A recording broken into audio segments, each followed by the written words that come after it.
How would you describe French rugby? There is a question. It is a bit of a cliché, but it remains a question that provokes debate. There are countless opinions, and for a long time those opinions change like the weather. The French game has been characterised by its mercurial nature, brilliant but unpredictable. At times, the team has been impulsive, emotional, and eccentric, capable of extraordinary feats, yet sometimes underwhelming and unexceptional. They can be prodigious, inconsistent, stellar. But when they're at their best, French rugby is deserving of every superlative. Historically, such brilliance has not always been sustained. There have been periods when the team has failed to live up to its potential, leaving supporters yearning for better. Yet, if there's one thing that the French will not do, it is accept the status quo. Revolution runs in the veins. And rugby is no exception. When the system falters, change is inevitable. A surge in popularity, born out of a golden era of success, became a catalyst for comprehensive domestic reforms. These changes have fueled a renaissance in French rugby, transforming the national side from merely flamboyant entertainers to a truly dominant, formidable force. This is an episode about France in the Six Nations, and this is the Sporting Almanac podcast.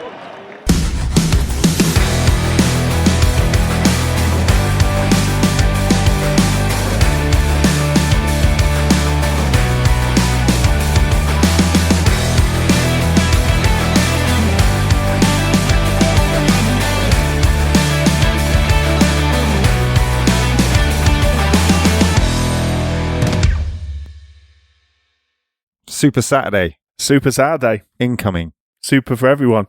Everyone's got something to win, something to lose, apart from England and Wales.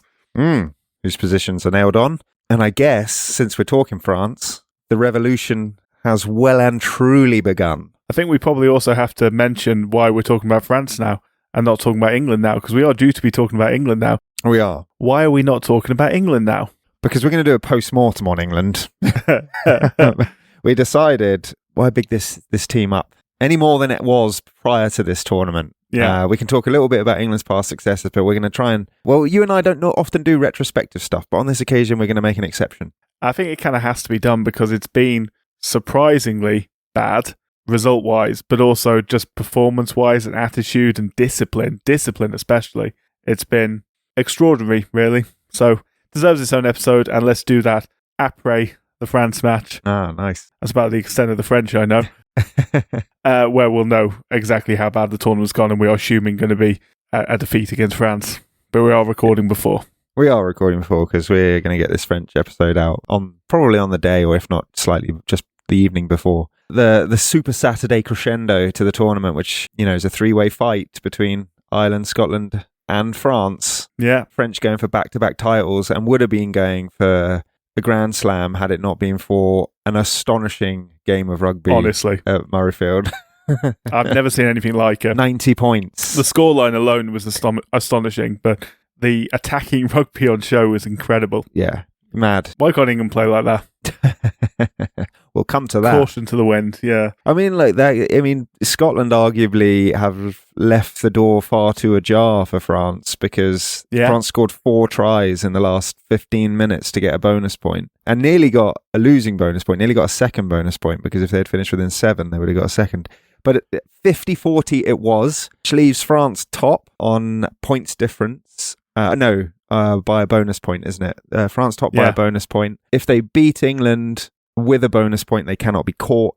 If they beat England and Scotland win but without a bonus point, that will also be enough. And if they beat England without a bonus point and Scotland get a bonus point, I think it's points difference. Yeah. There is a world as well where if Scotland lose and France lose to England with 2 bonus points, as in scoring 4 tries and getting within 7 points as well for the second bonus point, Ireland could win, but France could win the title with less wins than Ireland have.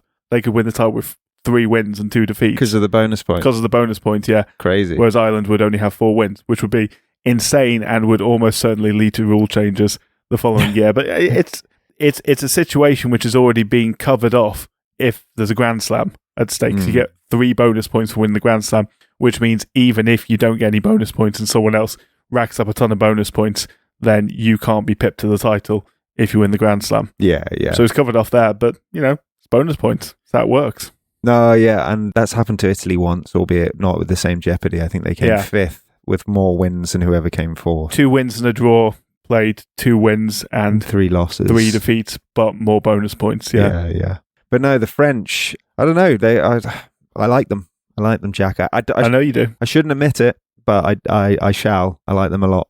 They might be my second favourite team. If England don't win, I think I now turn to the French and hope that they win. And that's not because of rivalry. That's because I just think that they are awesome. They are, and they are very good to watch. They play a brand of rugby which is exciting, and they do it in a very, very clinical way. And it takes a lot to beat them. And Scotland showed that the other day by pulling off one of the greatest performances in their history.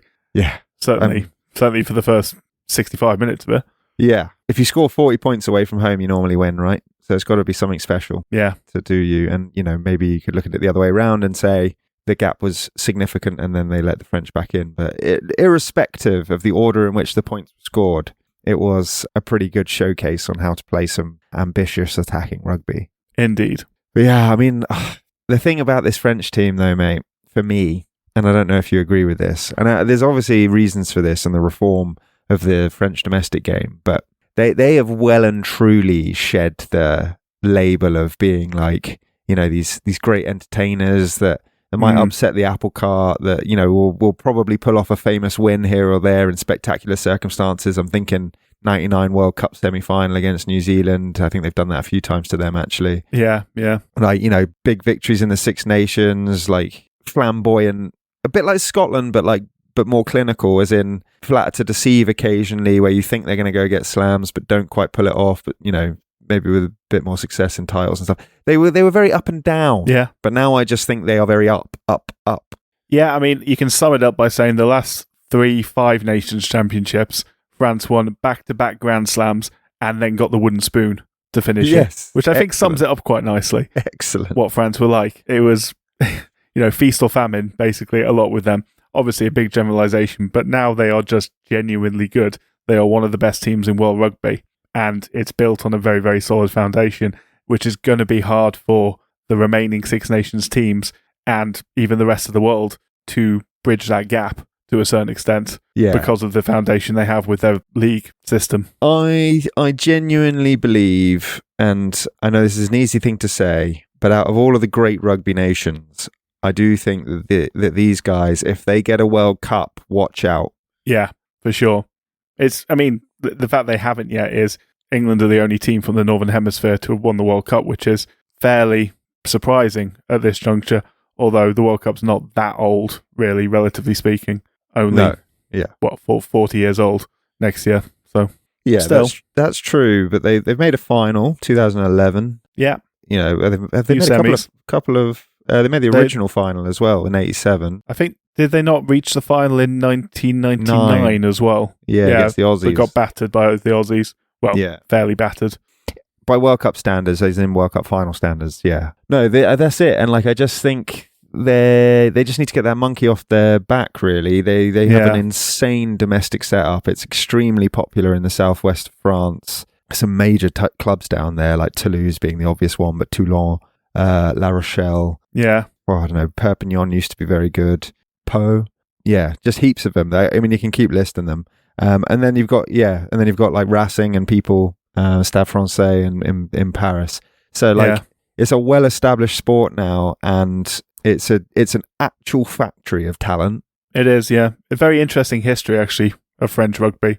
I seem to mention rugby league a lot when I'm talking about rugby union, but the history of rugby league and rugby union next to each other in France is very, very interesting. Yeah. If you'd like to hear it. Of course, yeah. Go ahead. How did rugby get to France? Well, France were basically the first non-British or British Empire country to play rugby, and it was British expats who took it over there, which is a little bit akin to us giving Australia cricket, if you ask me. Paid the price for that a lot over the years. Yeah. It was first played in the north of the country, obviously a lot of British expats up near Le Havre and places like that, and then eventually made its way to Paris as well.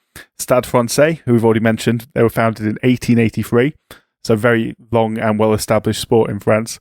It was, as it is in Britain, it was very favoured by the country's elite originally, most notably a chap called Pierre de Coubertin, who was most famous for being the founding father of the modern Olympics. Yeah, he was a referee and an administrator in early French rugby. France actually won the first Olympic gold in rugby as well in 1900 in Paris, but they didn't play England for the first time until 1905, and then it was 1910 when they joined what was the home nations to rebrand it as the Five Nations from 1910. The interwar years, it had become a game enjoyed by all classes. It was popular all over France, and it made its way to the southwest of the country, Toulouse, Bordeaux, and the villages and towns in between. As we mentioned, it looked a bit like England did 30 years before in a few ways in terms of the split between the elites in Paris and then the ordinary folk in the southwest of the country and in the villages particularly. After France were kicked out of the Five Nations in 1932, they were kicked out for professionalism or accusations of professionalism and a lot of dirty play as well.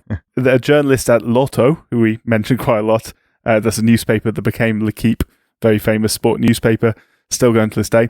They tried to float the idea of France going the same way as Northern England had gone and to take up rugby league instead of playing rugby union. And this idea really did catch on in the 1930s. So Paris hosted an exhibition rugby league match between England and Australia in 1933. It was very well received by the press and spectators. A French rugby league team toured England the following year, so it got picked up really quickly. And with France having been banned from the Five Nations, suddenly this was the only opportunity. Like the French national team, any French national team had to play rugby, was rugby league now because they weren't playing any international rugby union at this time. Yeah, it presented them with an opportunity to do the thing they loved to do the most, which was beat England at rugby. Basically, by the end of the 1930s, France was obsessed with rugby league. It looked like the tide had turned, and the number of league clubs now outnumbered the number of union clubs quite rapidly, and they were moving in the opposite direction as well. More and more league clubs were being founded, more and more union clubs were folding as they lost their players as a result. And it was also politically very popular with the left in the country. It was seen as the working man's sport, and the elites were seen as the ones who liked rugby union. And in 1936, France got a left-wing government, and they used rugby league as, a platform to recruit, I guess, and to spread their word through. So rugby was now seen as an affront to the elite establishment, which obviously appealed to them. But what happened at the end of the 1930s, Ben? And into the 1940s? Yeah, there was a minor skirmish going on the continent. Bit of a disagreement, yeah. Germany won the Battle of France in 1940, occupied the country, split it into a fully occupied zone in the north of the country, and the south was ruled out of Vichy by a man named Marshal Philippe Pétain. That was Vichy France. Basically, they were a puppet state under Marshal Pétain, who were loyal to the Nazis. As with most fascists at the time, the Vichys preferred amateur to professional sport, and as they were elite, they preferred rugby union to rugby league. So all sports basically had to go amateur or they faced being banned outright, but the exception to that was rugby league, which did not even get the choice to go amateur. It was just banned outright. All the rugby league clubs were folded and all their assets handed over to the French Rugby Union, and to this day, those assets have not been handed back. Rugby league was basically eliminated in the 4 years of Vichy France and the Nazi government in the north of the country. Wow. And it's not really recovered from that, to be honest. No, it never recovered, no. Yeah. And it was banned due to primarily due to its association with socialism, essentially, because it had become so popular in the years before the war. And yeah, all the clubs and players were forcibly absorbed back into rugby union. So the war ended, Marshal Pétain was imprisoned, died 5 years into his life sentence. France returned to the Five Nations as soon as it restarted in 1947. And as I said, to this very day, none of those assets seized by the rugby union have ever been given back to rugby league. That's crazy. They probably, I presume they never will at this point. It's been 80 years, so yeah, probably never will. No one's lobbying for it either, I don't think. Yeah, so there you go. I think that's a really interesting story. That is a crazy story. I had not appreciated that it was so linked to the events of World War II. Yeah. It also makes a lot of sense in terms of, I mean, maybe this is a coincidence. I'm probably drawing pretty tenuous links here, but Vichy was the south of France, and that is where rugby union is at its most popular. That's where rugby league was most popular initially as well. And Catalan are really the only, I mean, there are other French rugby league clubs now, but Catalan are the only ones that are sort of established. Toulouse team, which again is the south. Yeah, but they're competing with the Real Madrid of the domestic rugby game in Europe, Stade Toulouse, who are incredible and are only going to get stronger because they've just signed Menoncello. or are about to sign Menoncello, the Italian 12, because they need more world-class talent in that side. Well, you describe them as the Real Madrid, and Well, you can never have too many Galacticos. He is a Galactico, along with Blair Kinghorn, my favourite player. Another homage to him. So, yeah, mate, I genuinely, that was really informative. I didn't know that was the background to how Union got so established in France. I think there's the other big sort of seismic event that happened in French rugby was in the 2010s in the lead up to the 2010s 2010 to 2020. That period of time was very, very significant for French rugby because it is when they got serious. Yeah.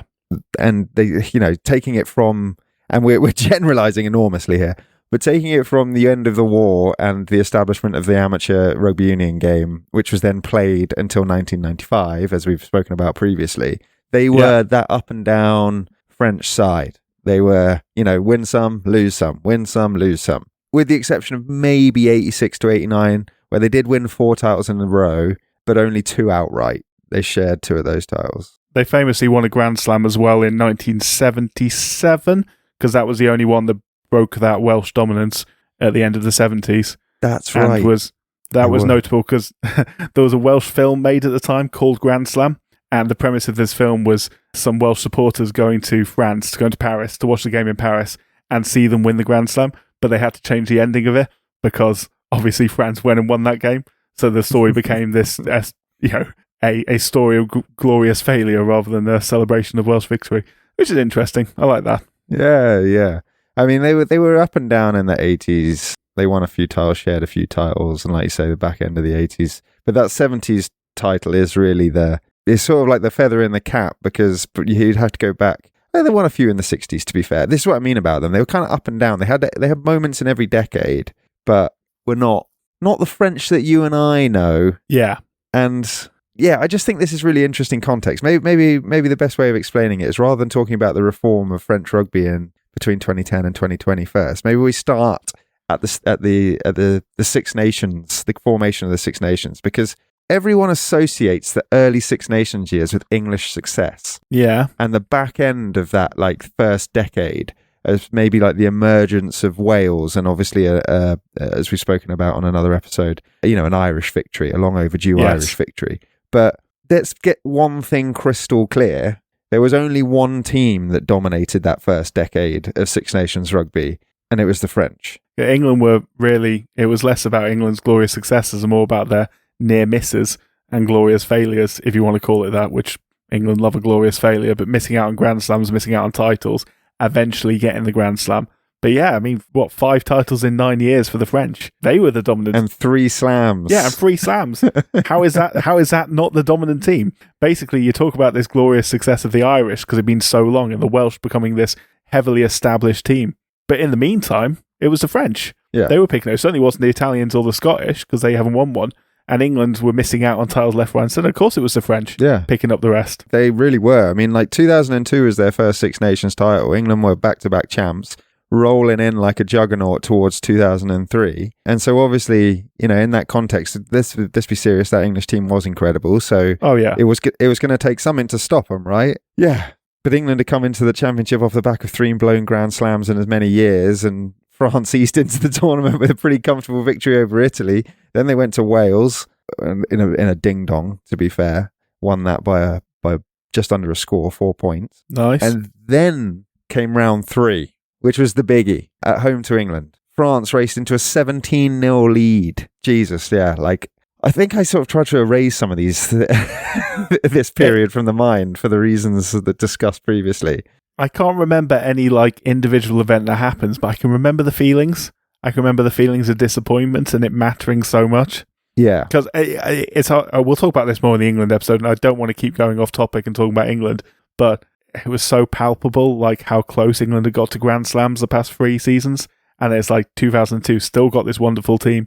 Surely this is our chance. And then France, carry on. Yeah, France go out and 17-0 up. Galtier, know him, the current coach, setting up tries in that game. Harren who legend. That's like a streets will never forget rugby player. He was unbelievable, Harren. Yeah, he scored on his debut. Yeah, I mean, look, they marched there on to 20 15 victory in the end.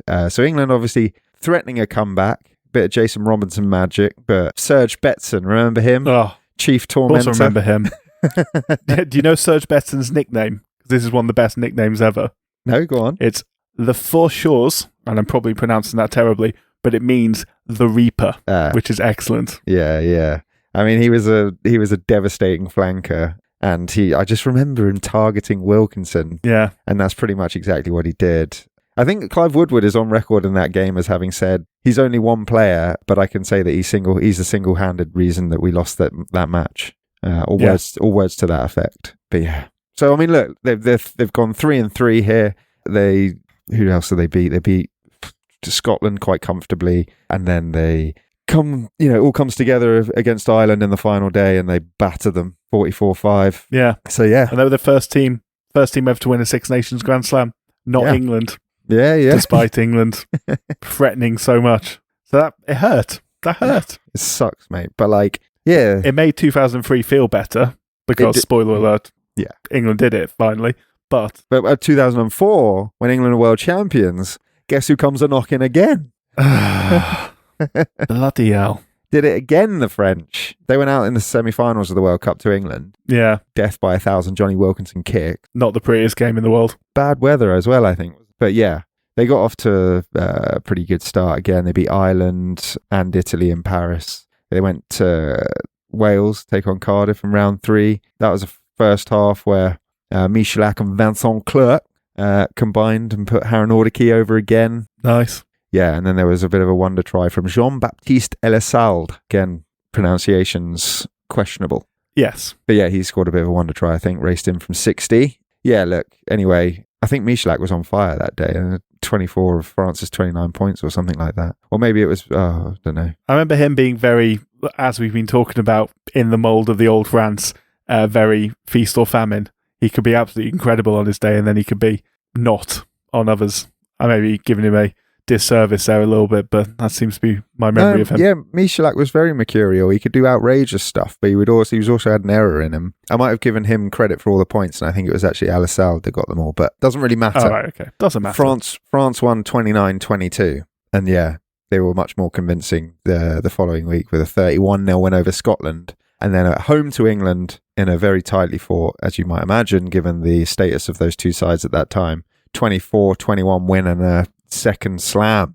But the reason we're setting this out is because it does lead into where we end up. This French team whooped everyone for a decade and then fell off hard. It was huge. It was a massive fall. 2006 was their next success, and we were just saying, the relevance of this period is the dominance to the drop-off, which leads us into where we currently are with France. But yeah, 2006 is interesting because, spoiler alert again, another French victory, but it was the last Six Nations that Ireland would be playing at Lansdowne Road before they moved to Croke Park for a bit, whilst the Aviva was being constructed. They were obviously gunning for a big old send-off, thinking that there might be a Lansdowne Road Six Nations title or something coming their way. France, on the other hand, had started with a away defeat in Scotland, so, looking up for the Irish. So round 2 is going to prove pretty pivotal for the destination of the title. Sorry, that's awful. I'll let you off. But yeah. So Ireland had come off the back of a pretty comfortable victory over Italy, and we're off to Paris to play them in round 2. And the French were pretty determined to make amends for their first round defeat and handed out a 43-31 defeat to the Irish in a bit of a titanic tussle. Yeah. And from there, they didn't look back. They beat England, Italy and Wales, secured the title on points difference over Ireland, who had to settle for a consolation of the Triple Crown, a mere Triple Crown for the Irish on their last Lansdowne Road Six Nations. But yeah, that's not good enough. Another one of those, we talked about this in the Ireland, one of their near misses that again led to 2009 becoming so sweet a finale. Yeah, exactly. 2007 was that all-timer. Oh, yeah. One of the great championships. Italy got their first away win of the tournament. They beat Scotland in Edinburgh. We've spoken about that on the Italy episode, so feel free to go back and listen to that if you're interested. Yeah, can piece all these episodes together by this point, I think. Yeah. First time that they had won 2 of their matches as well. They went on to beat Wales in Rome. They finished 4th, their best result at the time and also since. But it's remembered because basically 4 teams had a mathematical chance of topping the table going into the final weekend. In the build-up to the competition, Ireland were being tipped as the favourites for the Grand Slam. They'd played very well during the autumn. However, having started strongly against Wales, they went and lost to France 2017 in a historic encounter at Croke Park. The first rugby game played at Croke Park, and France went into a 13-3 lead. Powerful bursts from Rafael Ibanez, that's a name. Legend. Yeah.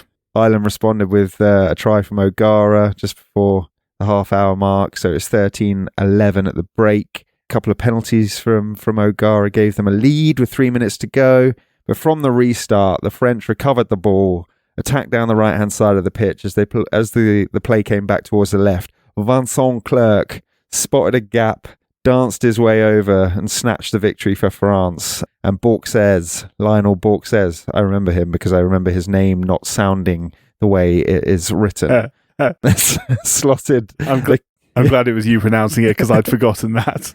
I was staring at that thinking, good luck with this, Ben.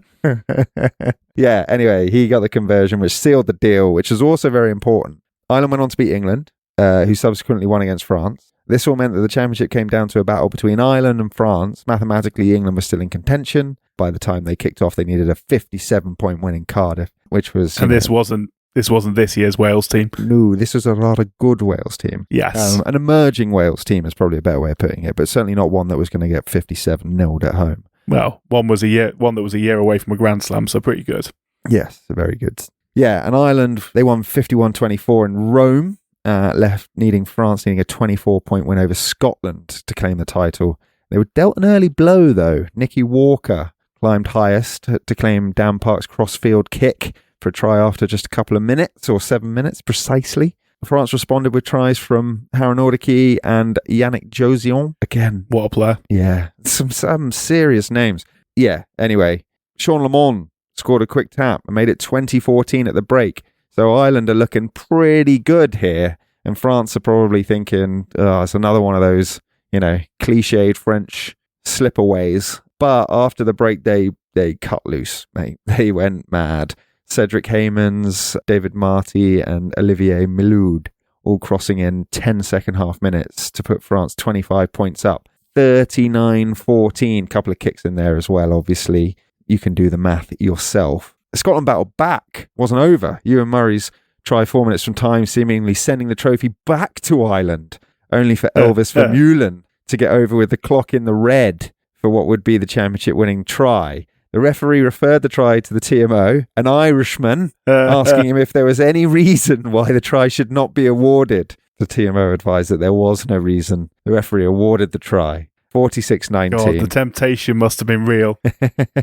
It does need pointing out that unlike football matches, which the final games of most leagues and most league parts of tournaments are usually played all at the same time to avoid any sort of like collusion or, we have to win by this much, let's find a result that works for both of us kind of thing, which has happened before. Doesn't happen in the Six Nations. The games are still staggered, so they knew exactly what they had to win by, and that Irish TMO knew exactly what they needed to win by for Ireland to take it. So fair play to him doing his job properly. Very much so. I would have been tempted otherwise. Oh, for sure. I mean, it was a points difference win of 4 points. Yeah, crazy. Yeah. So yeah, that kick in Ireland was important. That try in Scotland was important. Margins, mate. I kind of miss. I think you lose a bit of this with bonus points. You don't get this sort of points difference finishes like you got here, like you got famously, which was the one where 3 teams all had to outdo each other. We talk about it all the time. 2015 or something like that. Something like that, yeah. So you kind of lose that because obviously if France win by a bonus point at the weekend, then game over. Doesn't matter about points difference or anything else. So I don't know. That's what I kind of miss with the bonus points. I think bonus points on the whole is fairer, but yeah, miss this. Yeah, I kind of miss it as well because bonus points are through the prism of it rewards attacking rugby, and I guess that's true insofar as it rewards tries, but looking back at some of these results and scorelines, it's not indicative of a tournament that was ever conservative. No, exactly. So we talk about 46-19 result here because they had to win by 24 points. Yeah, exactly. They won by 27. It's great. This is it. So yeah, another title for the French, and that would they were reaching the crest of their wave, 2010 really was the sort of end of a golden era for French rugby. I mean, it's what we were going to say. It sparked a very barren run for them. Yeah. But before that happened, Marc Livremont was in charge and they swept all before them. Yeah. Pick of the games was probably against Ireland, who were then the reigning champions, having won the Grand Slam in 2009. Yeah. It was only round 2. Everybody knew it would be pivotal. And Matteo Bastareaud, remember him? Absolute juggernaut. Beast. Yeah. How could you forget him? Outside centre that looked like a front row. Like no rugby play. I think he ended up playing number 8 towards the end of his career, didn't he? Which seems like a more appropriate position, but I mean, he was very effective. Very effective. Cousin of William Gallas. Oh, fair enough. For those who like trivia. He had a storming game, caused havoc, dominated the midfield, obviously held off O'Driscoll as he set up Clement Poitrenaud for the French's third try, and that's no mean feat because we've spoken about Bod. Yeah, anyway, look, by the time that third try went over, the French were in control. Le Bleu, as they are affectionately known by their fans. And they scored a couple more tries. Francois Trincondeur was in that team. I wanted to just say his name because I just remember his name. He was very good as well. They had so many wingers and stuff that just came and went, and like random 10s that just came and went, but you just remember them for being unreal. Yeah. Some of them did have short careers, but then you have some who were sort of staples throughout this period. But yeah, around them, they did chop and change a lot. I felt like they chopped and changed a lot anyway. Yeah. But yeah, look, 33-10 win for France against Ireland. They then went to Cardiff and beat a very good Welsh side before finishing it off with home wins against Italy and England to seal the slam in 2010. But it would be another 12 years before France would win another title in 2022. It's doubly crazy when you think about it because, again, Scotland and Italy have never won the Six Nations. That means for that 12-year period, it was just 3 teams picking up all the titles. I mean, I'm throwing England a bone there by saying 3 teams picking up the titles. It was mainly 2, really. Ireland and Wales, with England picking up a couple in the middle. But yeah. Yeah, England won in 11. Yeah, that's and true. 16 and 17. And then Wales won 12-13 and Ireland won 14-15 and 18. Sorry, Wales won 19 as well and England won 20. So, yeah, it was pretty evenly spread. Okay. England won more than I thought. Yeah, they did actually. But yeah, look, the thing that's interesting here is that this drop-off, they then hosted the last, well, they were building up to the last World Cup, which they hosted in 2023. Is that right? Yeah, it is right. Yes. The next World Cup's coming up. Yeah. Just doing the math quickly. But look, they had a huge drop-off. They were very unsuccessful, but obviously this sport was very popular now in France because they've just smashed everyone for a decade. And so there were questions being asked, big questions being asked about why this didn't translate into national success and what had happened. And the consequence of that is, the French love a revolution. They love a protest. They do not mind kicking up. It's true. Yeah, it's true. Like, there's no point denying it. If things aren't going their way, they will not sit around and wait for it to change. They will make the change happen. It is part of their culture. For God's sake, they cut the heads of a whole load of people they didn't like 300 years ago. And that is culturally a very big thing for them. The national anthem is about the national anthem is so good. Yeah, it's so good. It's very good. Les Marseillaise. Yeah, it's all about killing. Yeah, it's like revolution. Basically, it's about killing people and soaking the fields of France in the blood of traitors or something. To armed citizens, form your battalions. Let's march. That their impure blood should water our fields. Yeah, they're mad. Put that up against God Save the King, for God's sake. Yeah, look. So the point is that they were really quite unhappy about the lack of success, and so they really made sure they did something about it, and they reformed domestic French rugby with a view to effectively creating a talent factory for the national team in a build-up to the 2023 World Cup, which they really targeted. And, like all things, it didn't happen overnight. Rome wasn't built in a day. There was that barren run of good 10 years. But the thing that's really interesting, I think, is that as of where they come, 2019, they came 4th, right? And then from 2020, they've come second, first, first, and they will either come first or second this year, probably. Probably first, yeah. It was it just turned out to be a disappointing World Cup, relatively speaking. I say disappointing World Cup. Oh, they had a howler of a draw. They got so unlucky. They beat New Zealand in their opening game. Yeah. And then won their group, a group which obviously contained New Zealand, which is no mean feat.